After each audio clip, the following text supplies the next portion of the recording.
सम्मानित साथियों, मुझे बेहद अफसोस है इस बात का कि मेरे दिए गए इंटरव्यू को लोग मेरी विधानसभा में तोड़ मरोड़ कर पेश कर रहे हैं।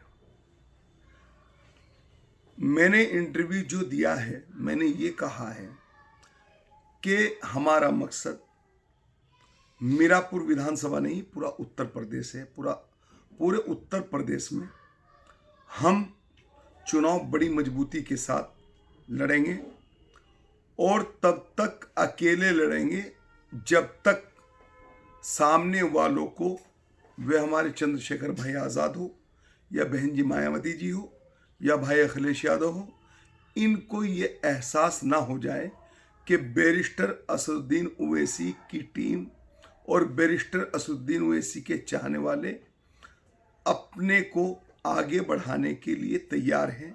हम चाहते हैं कि हमारा भी एक सम्मान हो। सब आपस में गठबंधन करने के लिए तैयार रहते हैं, सब एक दूसरे को गले लगाने के लिए तैयार रहते हैं, लेकिन ऐसा क्या है हमारे लीडर बैरिस्टर असदुद्दीन ओवैसी के अंदर जो कोई भी गले से लगाने के लिए तैयार नहीं है। हमारे बैरिस्टर साहब ने 2024 के चुनाव में, जब लोकसभा का चुनाव हो रहा था, तो बड़ा दिल दिखाते हुए उत्तर प्रदेश में अपना प्रत्याशी एक भी सीट पर नहीं उतारा। लेकिन अब हम उपचुनाव लड़े। उपचुनाव में हमने अगर ये कहा कि जब तक उन लोगों को ये एहसास नहीं होगा कि बैरिस्टर साहब को साथ लेना चाहिए, तब तक हम चुनाव मजबूती के साथ लड़ेंगे और इंशाअल्लाह ताला अपनी मजबूती दर्ज कराएंगे, क्योंकि सबने अपनी क़यादत मजबूत की है। हमें भी लोकतंत्र में आज़ादी है कि हम भी अपनी क़यादत मजबूत कर और किसी अन्य साथी से गठबंधन कर उत्तर प्रदेश में अपनी और साथियों की जो गठबंधन में आएंगे उनके साथ मिलकर सरकार बनाए। ये हमारा भी मन करता है। अगर हमने ये मिसाल दी है, हमारा लवारा मरे तो मरे, सामने वाले की भैंस ना बचे, तो ये कहानी पुराने लोगों की एक कहावत है। इसलिए हमने किसी एक को टारगेट या हमने किसी एक को नहीं कहा। हमारा कहने का मतलब ये है कि जो लोग हमें हकीर समझते हैं, जो लोग मजलिस को बुरा समझते हैं, जो लोग मजलिस के नुमाइंदों को गलत समझते हैं, उनको एक मैसेज देने की कोशिश की है। और अगर इस मैसेज से या मेरे किसी शब्द से आप किसी भी साथी को कोई ठेस पहुंची तो उसके लिए मैं माफ़ी चाहता हूं। ये कोई बड़ी बात नहीं, क्योंकि आप मेरा परिवार हो, मैं आपका परिवार हूं। लेकिन जो लोग बीच में टांग तोड़ रहे हैं, जोड़ रहे हैं और एक दूसरे को उल्टा सीधा ऊंच नीच कर एक तोड़ने की बात कर रहे हैं, मैं उनको संदेश देना चाहता हूं कि तुम्हारा नफरत का बाजार खत्म हो चुका है। अब बिल्कुल आप बेफिक्र हो जाए। आप कितनी भी इधर उधर की बातें कर लो, लेकिन अब सिर्फ अधिकार मिलने तक ही नहीं, ये जंग हमेशा जारी रहेगी।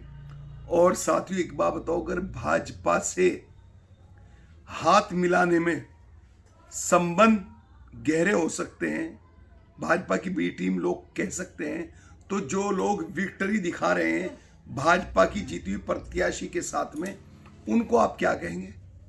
ऐसा नहीं होता। जब कोई प्रत्याशी चुनाव लड़ते हैं, 10 हो, 5 हो, 4 हो, 20 हो, और एक प्रत्याशी जीतता है, तो सबकी जिम्मेदारी होती है उस प्रत्याशी को एक लोकतंत्र के अधिकार में मुबारकबाद देना। वही जिम्मेदारी हम सब प्रत्याशियों की थी, क्योंकि यहाँ पर कोई हमें एक दूसरे की वे मतलब नीति नहीं करनी जो तोड़ की बात हो, हम जोड़ की बात कर रहे हैं। अरे हम आपसे पूछना चाहते हैं कि मेरे भाइयों, आप उन लोगों के चक्कर में लग रहे हो जो लोग चुनाव में आपको इतना वोट मिलने से बिखर गए, जो लोग आपका इतना वोट देखकर परेशान हो गए। मीरापुर विधानसभा की क्षेत्रवासियों, आपकी जीत हुई है और मेरी हंसी से भी परेशानी, और मेरी अभी 10 दिन तक लगातार रोते हुए की वीडियो वायरल करी, उससे भी परेशानी। आखिर मेरा कौन सा चेहरा पसंद आता है? लेकिन मैं हमेशा अपने साथियों के साथ फख्र कर कर मुस्कुराता हूँ और इंशाअल्लाह मुस्कुराता रहूँगा जब तक अल्लाह ने मुझे मुस्कुराहट दे रखी है। अस्सलाम वालेकुम, नमस्कार, आदाब, सत श्री अकाल, जी जनेंद्र।